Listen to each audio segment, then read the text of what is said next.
I'm with Bridging the Blind Gap. That's a company that I started with a partner, Mindy Ann Meadows, and her and I do orientation, mobility, and blind and low vision services.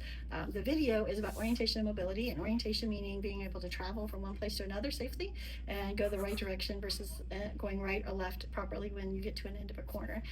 In the video, the student is getting to choose whether he turns right or left, but he has to tell me whether he's turning right or left before he actually turns, so he has to make sure we're using those positional and directional concepts. In addition, we're trying to get him to use his cane sweeping left and right. It's only supposed to be the space of your shoulder width, an inch away from that, and he tends to sweep wide, so I keep correcting him to sweep closer. We also want him to hold his cane right in front of his middle of his belly button so that he sweeps better. That's a struggle for him, so it's something we're still working on. When we're getting to a street corner, we want him to stop, look, and listen. He has some vision. We want to use the vision when we have vision, but we want to focus on the hearing. And when a car is there, we don't want the car to stop for us. We want the car to keep going, because we never know when that car is going to get tired of waiting on us and then decide to run us over. So we always let the cars go first, and then we cross the road. So he was practicing crossing the street in parking lots since he's only in young grades. Elementary, we don't want him crossing major streets yet.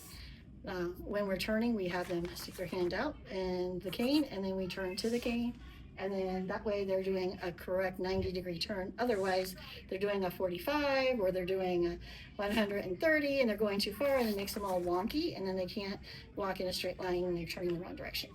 So that's how we do a proper turn. Not all kids use it, and not everybody teaches it, but it's an important skill to know either way. It's always best to start as early as possible. I have some babies that I work with, and I give them a cane, and we try to get them to go as well. I have the youngest one I've given a cane to is now 9 months old. It's important to give them a cane as early as they can, so they can start playing with it, understanding what it does. Like when in the video, when he decided to jump over the crack, he knew the crack was there because the cane told him the crack was there.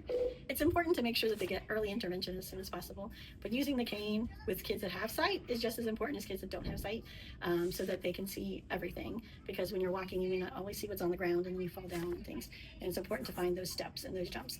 In the video, he put his cane up because he could see the yellow strip of the curb, so he knew the curb was coming, but we really want him to hit the curb with his cane, then lift his cane up, because if he doesn't do it that way, then he's going to misstep, and sometimes that happens. And so we try to encourage them students not to do that to me, even when they do have sight, to just rely on that cane as their way to travel safely. Let us know if you need any services for blind and low vision, orientation, mobility for your students. We want them to have services. We try to make sure that we're not charging you too much, and if you can't pay what we charge, we are willing to go under the price, and the students can get the services they need. So whatever the kids need is the most important part, and we'll work around whatever politics or funding has problems with. We just want to make sure the kids get serviced.